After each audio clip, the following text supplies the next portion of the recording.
At the Milwaukee Regional Tournament this year, I was surprised to find out that Ceruledge was the most played deck.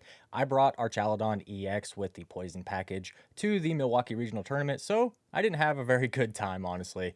I played Ethan's Typhlosion round one, and then I played three Ceruledge decks back to back to back. In those four matches, I started 1, 2, and 1. I won my next three, and then I lost my win in the final round to a Crustle deck. Today, we're going to be taking a look at the Ceruledge deck that has become extremely popular with the addition of Mega Evolution and the Lunatone and Solrock draw engine. The deck revolves around the Charcadet and the Ceruledge EX. The Abyssal Flames attack here does 30 damage plus 20 more for each energy card in the discard pile. You can easily get over 300 damage on your second turn with this deck with its crazy draw power. Coming from the Lunatone, Squawkabilly, and Carmine, that allows you to draw up to 13 cards and discard as well on your first turn, going first or second. The new Lunatone has the ability Lunar Cycle that says, once during your turn, if you have Solrock in play, you may discard a basic fighting energy and draw 3 cards. Just a broken ability. It's basically Pheasantipity whenever you have a fighting energy in your hand. We do play 10 fighting energy for this ability specifically. The Solrock has the Cosmic Beam attack that allows you to do 70 damage. This even hits through the resistance on Ralts, which is a really big deal. So you can take one-hit KOs on Ralts and other 70 HP Pokemon with a single energy attachment if you're forced to go second. Pheasantipity just is probably the best card in the format. One of them, Monkey Dory, Bidoof, Pheasantipity, extremely powerful cards. Squawkabilly allows us to discard our hand and draw 6 with its Squawk and Seize ability. Just allows us to get our energy card into the discard pile as quickly as possible. Carmine is a great supporter for this deck. Allows you to discard your hand on your first turn going first and then draw 5 new cards. If you combine Carmine, Squawkabilly, and Lunatone, you could see 14 cards on your first turn going first. That's not including all of the items you could draw, such as Nest Ball, Fighting Gong, and Ultra Ball, along with Earthen Vessel to pull more cards out of your deck. You can easily be seeing 20 plus cards on your first turn going first with this draw engine. We do play the 3 bosses orders. You just want to see bosses orders almost every single turn. You want to bring up their Pheasantipity. You want to bring up Mew EX. You just want to bring up the low HP 2 prize Pokemon. And in some circumstances, you want to bring up those big new Mega 3 prize Pokemon once you're able to do 330 plus damage, which is what some of the stage 1s are at. You can easily do the 270 plus that the basic Mega Pokemon are at in just a couple of turns. So this deck is just really powerful in the current format where you have 3 prize Pokemon and 1-hit KO potential with Ceruledge EX. Play the 2 Professor's Research if you go second. You want to be able to just dump your hand, draw 7 cards. 1 Iono just in case you need it in the late game. Professor Turo so you don't get trapped. We also play the Jet Energy for the same reason, but Professor Turo can pick up your Squawkabilly, can pick up your Pheasantipity in the late game and prevent an easy 2 prize KO for your opponent. Briar is honestly the MVP of this deck in most matches. It reads, you can only use this if your opponent has exactly 2 prize cards remaining during your turn. If your opponent's active Pokemon is knocked out by a Terra Pokemon, which you'll be attacking with your Ceruledge, you take 1 more prize card. You could take 4 prize cards in one turn off a Mega Pokemon using Briar. That is just absolutely absurd. You're getting such easy knockouts in the early game. You're almost always going to be down to at least 4 prizes before your opponent can take 2 or 3 knockouts on your Ceruledge and other 2 prize Pokemon. And if you weave in the Solrock, there's just no shot that your opponent is going to be able to win the prize trade whenever you have a card such as Briar if they're playing Mega Pokemon. Play the 4 Ultra Ball, 3 Fighting Gong. These kind of fill the same role. Ultra Ball finds your Ceruledge, your Solrock, Lunatone, Pheasantipity, whatever you need for the turn. Also allows you to discard energy. That's why we don't just play Nest Ball. Fighting Gong is just a, super versatile card in this deck. Gets you energy and it gets you the fighting Pokemon you need. Nest Ball just to be able to find Squawkabilly, Pheasantipity, Charcadet, Lunatone, Solrock. You know the deal with Nest Ball. 2 Night Stretcher to be able to pull back your Ceruledge. We do play the Super Rod in our deck. Most lists play 3 Night Stretcher. And honestly, if somebody's playing Toedscruel and you play 3 Night Stretcher, the easiest way to beat this deck is just to go hard after the Charcadet and Ceruledges. And if you have Toedscruel down, then they can't use any sort of recovery to bring back their attackers, and you just kind of automatically lose. Doesn't happen a lot, but it is something that you have to be aware of. You also have to be aware of the fact that you could be dumping a lot of your Pokemon and a lot of your resources with Carmine and Squawkabilly, and also just needing to use Ultra Ball. So you have to be very careful with your resources, and Super Rod allows you to be a little bit more, I'm not saying lazy, but a little bit more free with your discards with Professor's Research, Squawk, Carmine, and everything like that. and you don't have to worry about it as much. And if your opponent has Toad Scroll, you don't just kind of automatically lose if you have to discard 1 or 2 Ceruledge. Most matches you're going to be starting 1 or 2 Ceruledge in your hand, and you're going to be like, man, I really don't want to discard these.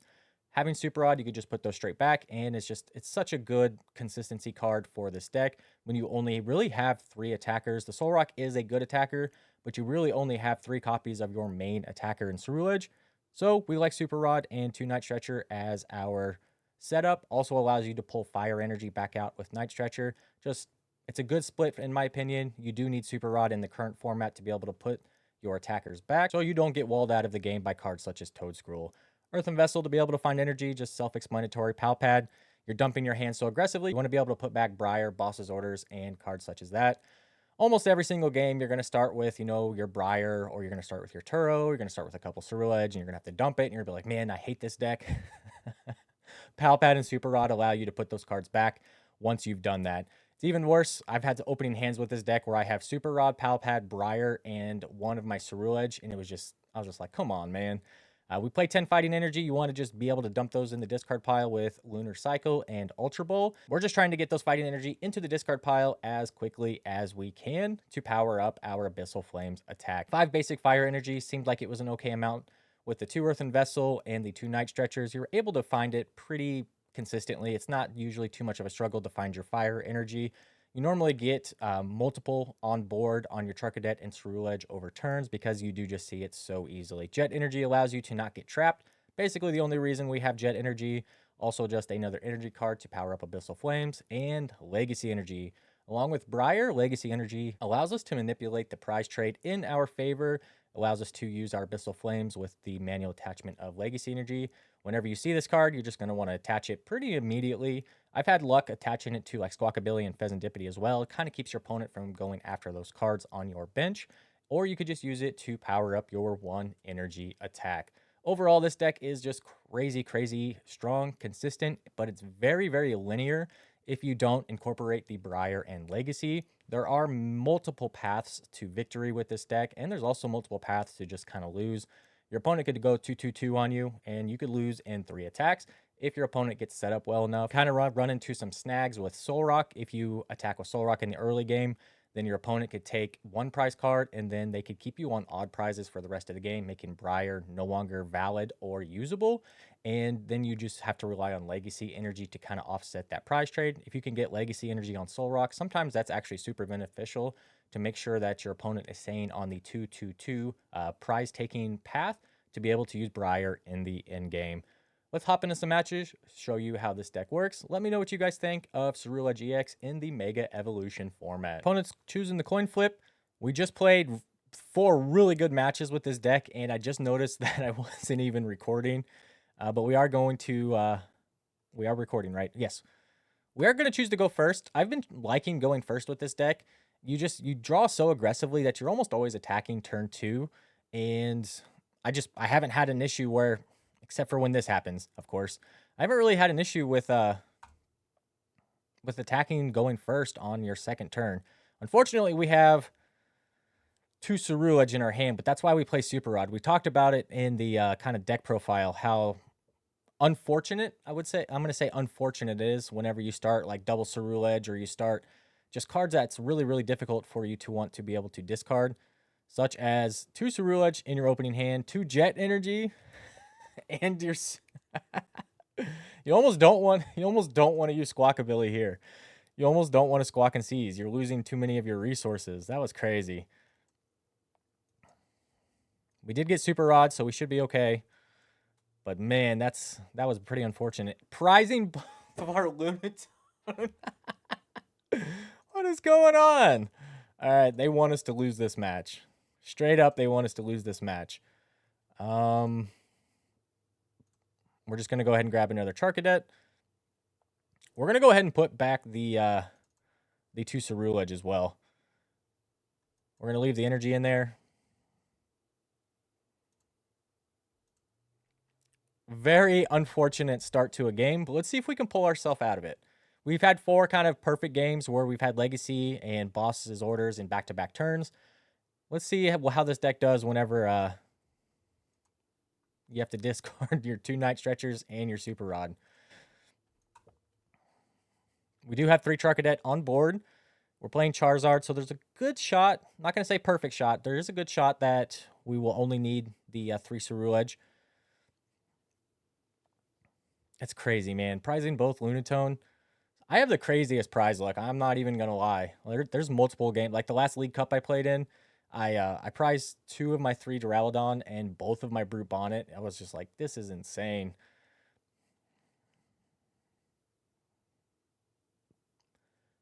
All right, let's see if they have the TM Evo play. There's Fire. TM Evo. This could get kind of sketchy for us. We'll see what we can get off of the Carmine. That will be our final Jet Energy as well. This could get really bad, really fast. Because they normally play Max Belt and Charizard right now.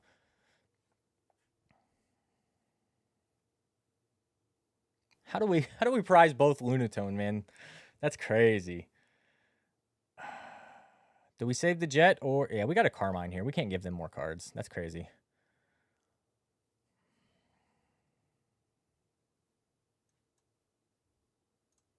They're like, why aren't you grabbing Lunatone? Oh, you just don't have it. Craziness, man. We're going to go ahead and grab the Ceruledge. Our opponent shouldn't be able to take a knockout next turn on Ceruledge, and we're just going to have to try and figure it out. They can take a knockout on Squawkabilly or Pheasantipity. I almost don't want... Yeah, we're not going to bench the Pheasantipity. We could get hit with Iono, which is completely fine. This Charizard decks have been playing more of the Lilies versus Iono. So there is a shot we just don't get hit with Iono, which would be nice. Yeah, we got a Lunatone. So next turn, we could play Professor's Research, Pheasantipity, and Lunatone. We could see 13 plus cards next turn. Maybe we can go around and take out one of these Charmander or Pidgeotos. I think the play is always just to take out Pidgeot with Charizard. I know they're getting 3 cards here off Fez. They should have the Pidgeot, and then they should have the Charizard pretty easily here.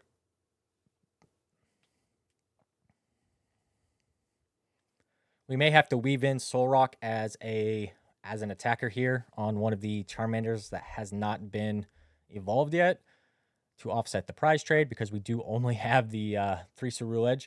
We got hit with the Iono. No shot. What do they play? 1 or 2 Ionos right now? It's crazy.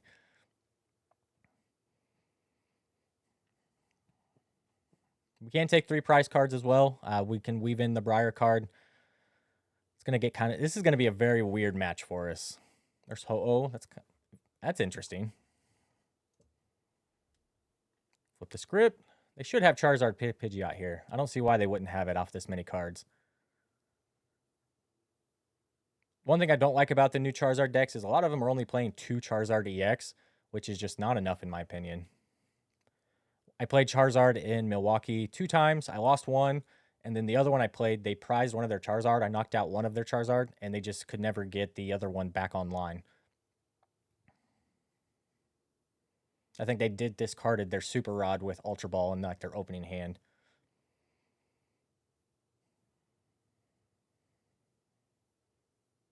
They are giving us the Charmander.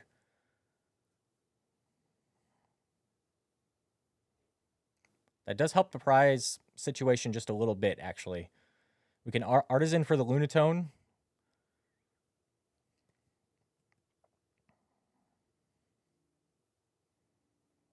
If we could get Professor Turo here and pick up our Ceruledge, that would be amazing. Max Belt. Rare Candy? What are they doing? They got to be using Rare Candy here, right? Oh, they got rid of the Artisan. That is fair. I'm not sure why they attached the Max Belt though.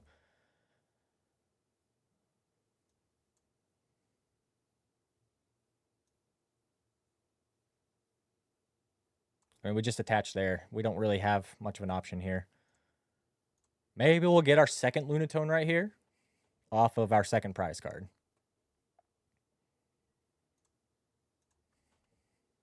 Nope, Fighting Energy. Yeah, we definitely should have benched the Fez. I really debated it, but I also was just kind of assuming that they were going to have Pidgeot, Charizard, and then it could have quick search for Counter Catcher. Iono helps us.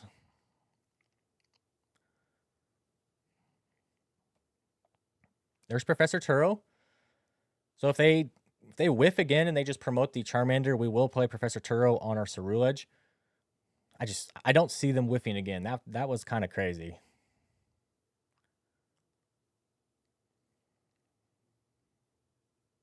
We have to be very careful with our Ceruledge here. There's Terra Orb, so they have Charizard. They still don't have a KO here, though. Unless they play Defiance Band. Let's see if they play Defiance Band.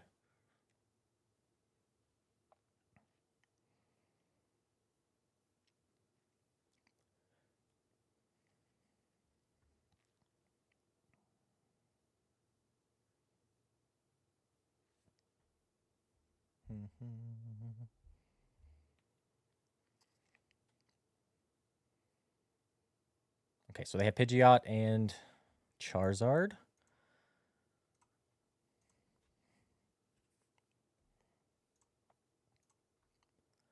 How many energy do we need to knock out Pidgeot? We need to get up to, what, 250?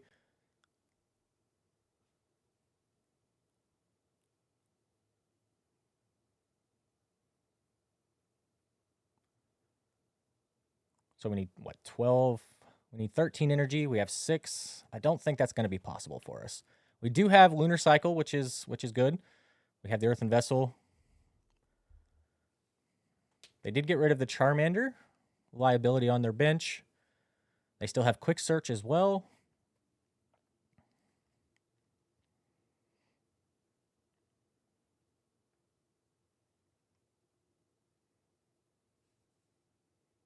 We are going to have to win this game with Briar.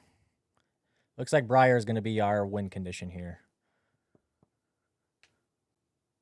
Because we may have to bring up the Fez. We may have to bring up Fez and Dippity here. They do need a Defiance Band to take a knockout here. They're only at 240. They don't have a Defiance Band. I think we just win. If they have Defiance Band, it gets a little more tricky, but we should be able to figure it out. We do need to get rid of that Squawkabilly. That Squawkabilly is a huge liability on our bench here. Let's see what they do. I think with Earthen Vessel, the play is to just grab 2 fighting energy. There goes 3 energy back. Do they have Defiance Band?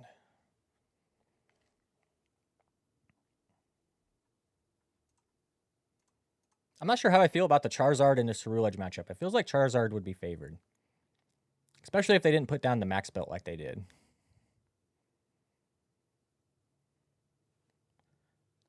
They could just pass. Okay, they are going to swing. Let's see if they have Counter Catcher. Counter Catcher into Squawk.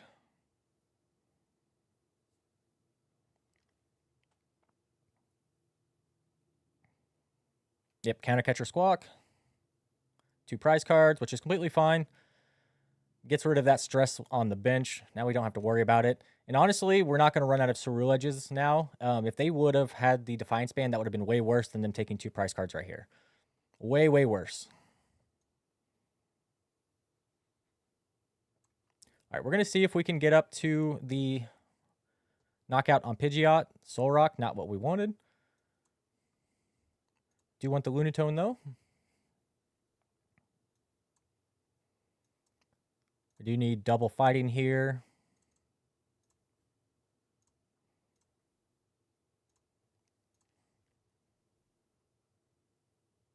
There's Briar.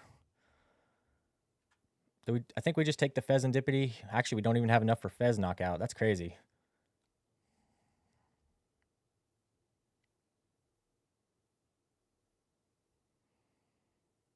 We are on even prize cards now.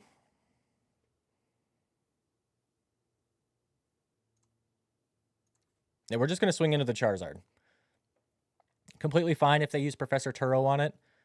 We've actually just had a slow game. I'm honestly glad that I realized that the camera wasn't recording during this game, because this has actually been more of a realistic game. Those first 4 matches we played, it was just straight gas. We had Legacy Energy turn 2, attacking for 250 plus damage turn 2. We had Boss's Orders for the next 2-3 turns in all those matches. It was crazy.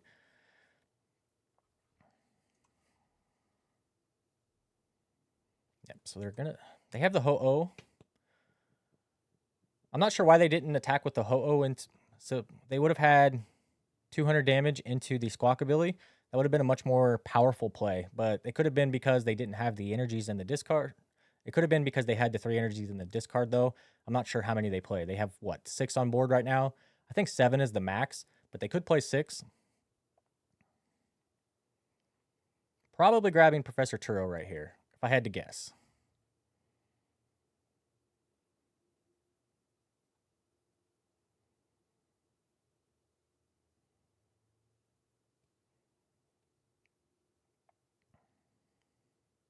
They could take out the Lunatone, would make the prize trade really, really bad for them, but it would also cut off my draw support. So let's see. Wow. They have 7 energy. The Ho-Oh is really, really strong. I can't believe it's not played in more decks. If it was, especially if it was like a 2 energy attack, that 3 energy is kind of hard to get to. You do need the manual attachment plus the 2 from Infernal Rain, but it is a really strong card. They could retreat into it right here. It would not be a bad play whatsoever, because in the following turn, they would actually have the knockout on the Ceruledge.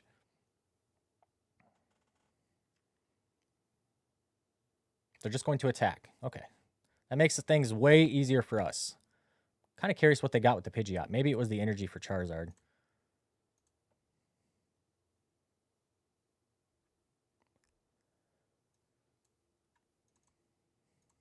All right, we're going to grab our third. Should we grab Fez? Yeah, once we take this knockout, it won't matter if Fez is online or not. We'll grab Fez. And we are doing 230.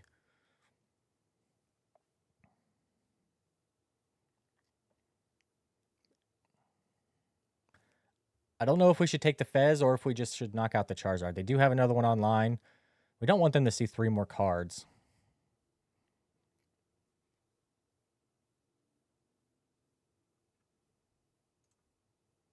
I think we just take knockout and we preserve the 2 Boss's orders in hand.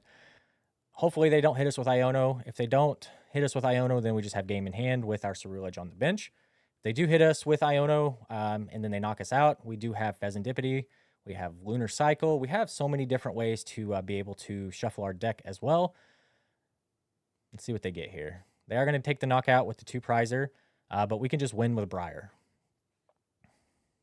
Briar's the MVP of this deck, and it's not even close. So they're going to...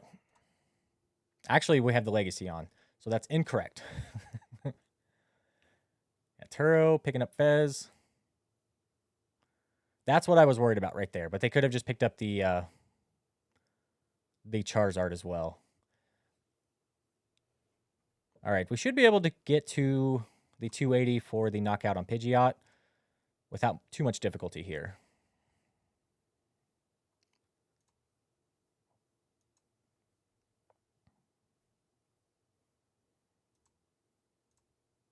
We do need one more. We need one more. Oh, I think we missed it. We missed it. That's okay. That's interesting.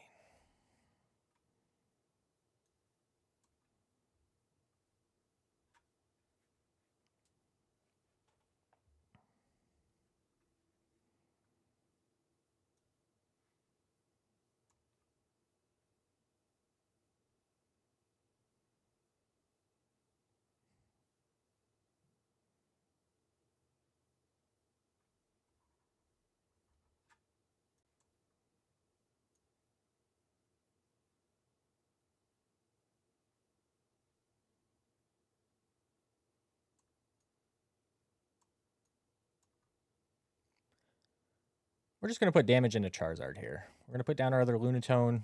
We don't want that to disappear on us.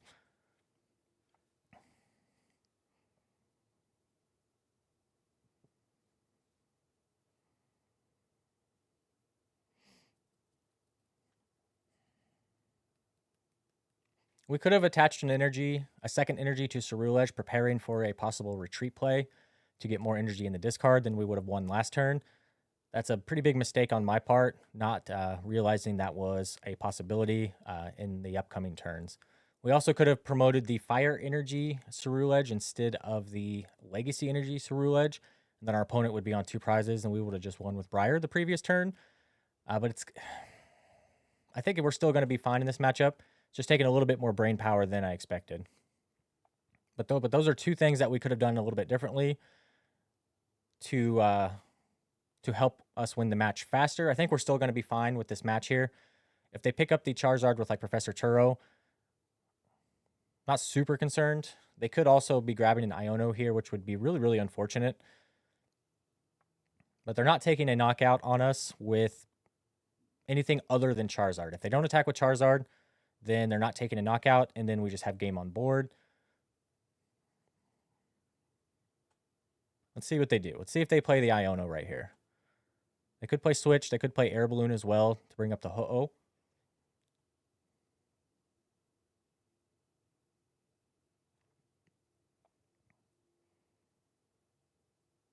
They could go after the Fezandipity just to limit the draw power. There's a lot of stuff they could do here. Very, very curious what they're going to do. This was a much better game than I expected. Yeah, there's the retreat to Ho-Oh. Let's see if they use Iono. If they don't play Iono, we have game. If they do play Iono, we're in trouble.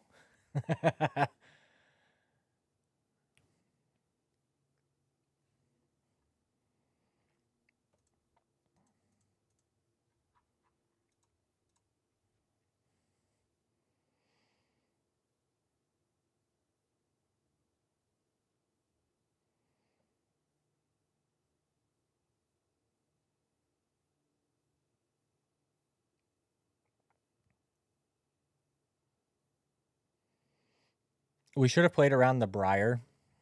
Now that I look at it, we should have bossed up the Ho-Oh, knocked it out to get down to one prize card. That's mistake number 2 that we've made. Not benching the Fez in the early game, and then not playing around Briar in this last turn. There's boss, completely fine. We don't have any more Jet. That is why we benched the second Lunatone, though, because that was a possibility for them. But we can win with Briar. If they could have quick search for Briar, they would have had the game. We honestly should have lost this game. Unless they don't play Briar. I think most Charizard lists are playing Briar. So it's kind of weird that they're not.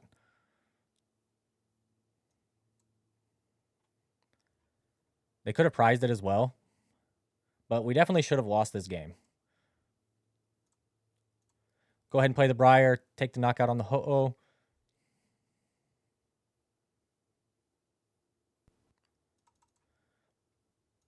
Us not playing around Briar on that last turn was a huge, huge mistake. But we will keep that in mind for future games against Charizard and other Ceruledge. Let me know what you guys think of Ceruledge right now. Do you guys think it's a really powerful deck with a lot of, good options into the current meta? Or do you think it's kind of a one-trick pony? You just keep swinging until your opponent runs out of cards and prizes? Let me know down in the comments what you guys think.